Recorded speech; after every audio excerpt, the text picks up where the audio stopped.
Welcome to Barbados, the easternmost island in the Caribbean, internationally known for its stunning beaches, flourishing reefs, and friendly Bajans. Like many other Caribbean nations, Barbados is heavily dependent upon tourism, which makes the preservation of its natural resources a national priority. That makes nutrient management a key issue on this island. We will focus on Carlisle Bay, a marine protected area located near the capital of Bridgetown, to highlight some of the triumphs and challenges related to nutrient management in Barbados. Carlisle Bay is a very interesting place because you have essentially all the users, all of the stakeholders in a 2-mile zone, and for the most part it works.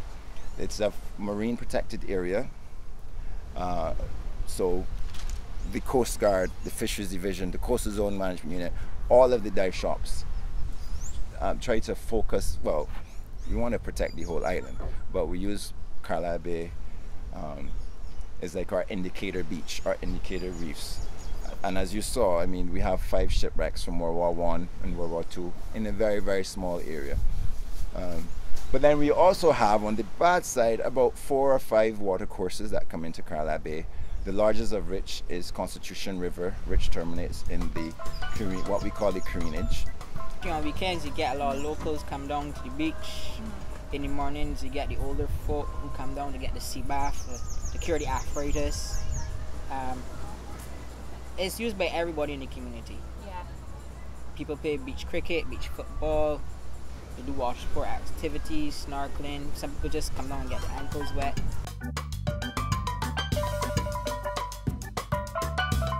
Nitrates and phosphates are fertilizers, so they're going to encourage the growth of seaweeds and algal plankton.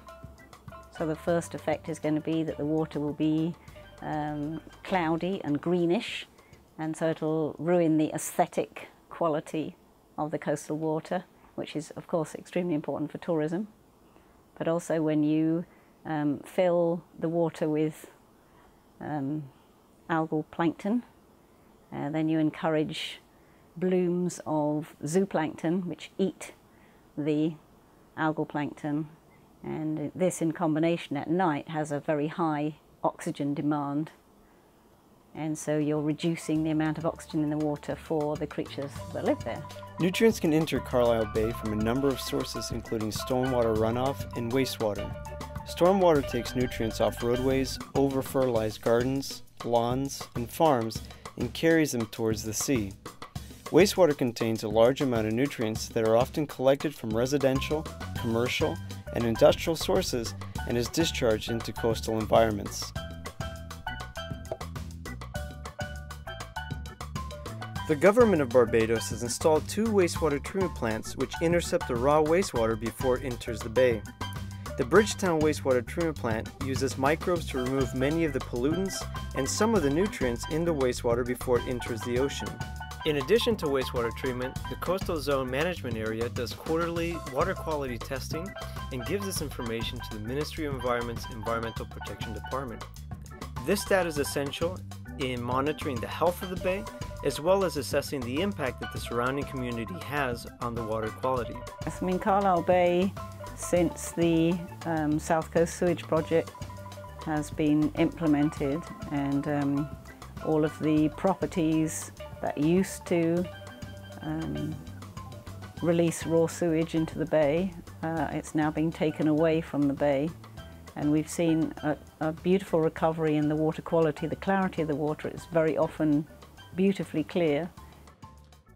Personally, I've seen starfish, and I've never seen starfish until recently, and this is within a couple of years, 3-4 years after the installation of the South Coast Sewage Treatment Plant. So certainly that investment that the government has made is reaping the benefits. You're also seeing sea urchins coming a lot closer to the shore than they traditionally had been prior to the South Coast Sewage Treatment Plant. So definitely we have seen improvements. Why should we be coming out in droves? There's nowhere from Barbados where you can't see the sea. I personally need to be close to the sea all the time. I think as Barbadians travel more, they realize what they have more, you know, and because this is not something you're going to find in New York or where you're from, probably. But as our guys, even down to my staff, I always try and tell them, leave the island on vacation, go somewhere else. And and when you're coming back home, just looking through that plane window and you see the first piece of Barbados, and for me, I'm like, the bluest water. And I don't want to be a tree hugger, but this is such a special place.